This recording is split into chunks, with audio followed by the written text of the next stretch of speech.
Hello, welcome to my channel. Another Bibliophile Reads. My name is Greg, and I am on a project where I am reading 20 of the best short stories of the 20th century. These are stories that I have selected myself. I will leave a link to the video where I talk about how I decided what short stories I was going to read. I have finished my 11th short story, and that was The Guest by Albert Camus, originally published in French in 1957. Albert Camus is a winner of the Nobel Prize in Literature. He is a native of Algeria, and he is part of the French Algerian population. In this story, we meet a school teacher. It is the middle of winter. He does not have any students. It is a small, cold classroom. There is snow about. He sees two men approaching. One is a French officer, a gendarme, and the other is an Arab prisoner.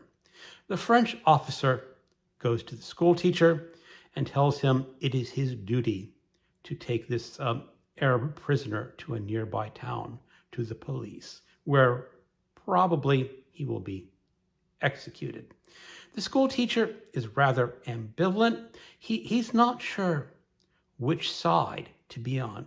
Is he part of the French side or part of the Arab side? Even though he is a Frenchman, he's undecided. This is a conflict that's causing him moral quandaries. But the French officer says, you must do this. This is your duty. And even though the school teacher says, I'm going to refuse, the French officer says, you cannot refuse. And the school teacher is essentially forced to sign a pledge on paper where he's guaranteeing to deliver this Arab to the prison nearby. The French officer leaves. And the next day, the school teacher is taking the Arab out. And they go a ways from the schoolhouse. And he releases the Arab. He tells the Arab, if you go to the town, to one direction, you'll meet the town and you will turn yourself over to the police. If you go over to the other direction, there is an Arab encampment. They will almost certainly welcome you as a brother. So he leaves the Arab to his own devices. But after a while, he turns around and he sees the Arab walking towards the town, towards imprisonment, towards probable death. And when the school teacher gets back to the schoolhouse, he sees a note chalked on the blackboard.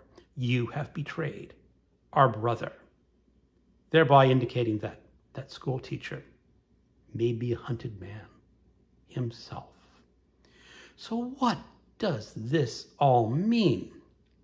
Albert Camus himself, as I said, was Algerian and was himself conflicted about this role between the French and the Arabs in this rise of independence. He did not know which side was the right side to be on.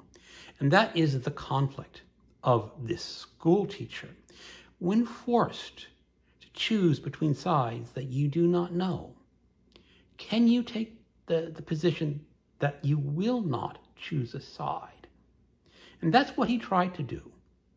But the Arabs have interpreted him as betraying him. So even though he has not chosen a side has been chosen for him. And the Arab. Now, this is a curious case. This was a long time ago, and it's important probably not to bring our current Middle Eastern conflict into play, because this Arab chooses the path of imprisonment. And why does he do that? I think it's because the Arab cannot grasp the concept of freedom. When the school teacher releases him, he is given a choice. And how hard is it to choose?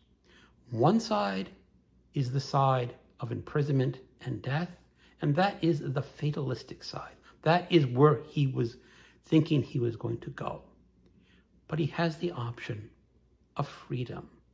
And maybe choosing freedom is the hardest choice of all, because the Arab is choosing death, as I see it. This really is a great short story. It makes me think about our modern conflicts. And again, can we sit it out and not take sides? When we see a country torn between two political views, or two racial views in the case of Algeria between the French and the Arabs, how can we sit this out? The side naturally for the school teacher is the French side, but he feels a strong sympathy for the other side. And when we live in this country, we are presented with options ourselves. And a lot of us may be wanting to sit it out and see which side wins. But who knows which side will win? And if you don't take sides, will someone choose a side for you? Like that poor Arab. And how am I going to rank this story? I'm going to rank it between Barn Burning and The Lottery, because I think this is a good short story. Thank you for watching, and keep on reading.